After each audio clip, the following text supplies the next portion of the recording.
Hey guys, it's Julie with United Real Estate, and today let's discuss why you don't want to lose momentum whether you're a buyer or a seller. As I mentioned in my previous videos, the market is still active and buyers are still looking.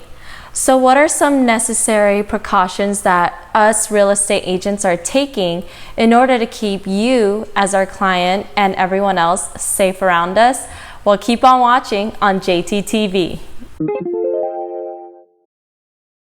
Of course, to keep everyone safe, we want all viewing parties and all attendees to be wearing safety gloves, face masks, booties, hand sanitizer, and sunglasses. I mean, you do want to protect your eyes from the UV light. Last but not least, you do want to make sure you're staying 6 feet apart during all showings.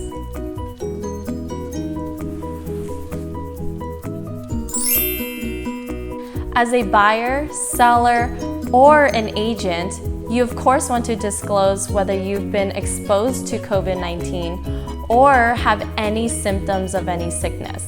Well, duh, for obvious reasons. Health first. Then we can coordinate another time for showings at a safer time for all parties involved. When available, we highly recommend viewing the virtual tours before requesting an in-person interview, whether that's Facebook Live or a video text, or maybe even those online 3D tours. Anything that helps to let you see the property before going in person. Because again, safety first. Now I get it, not everyone's situation is the same, but you don't want to completely put your home search on a pause. Here's a few things you can look into in the meantime.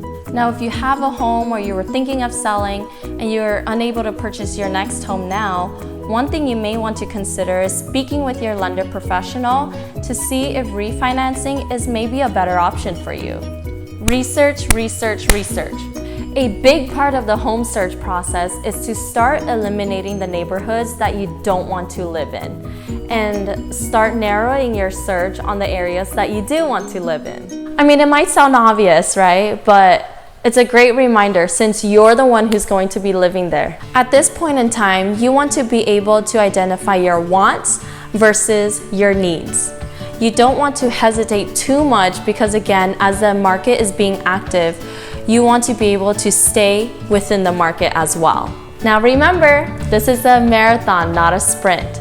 So you want to identify what is more of an investment for you now, build your portfolio, and then get a bigger home in the future.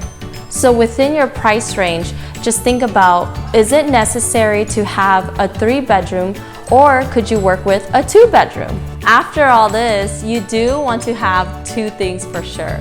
You want to build equity and also be financially sane. So again, it's about the wants versus the needs.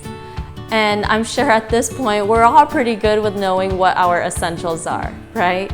It's either the bathrooms or a 2-car garage, or maybe a bigger kitchen space for all the cookies we're baking. It's a good time right now to identify your top 5 needs for your next home. Whether you're a buyer or a seller, in the end, it's all a benefit to you. I mean, you don't want to be chasing the market, right? You want to have all your ducks in a row, so that way you put yourself in a better position when it comes to purchasing or selling a home. She agrees. If you have any questions whatsoever, don't hesitate to either call, DM, or email me, and we'll go ahead and discuss at your most convenient time. See you next time on JTTV. Bye-bye!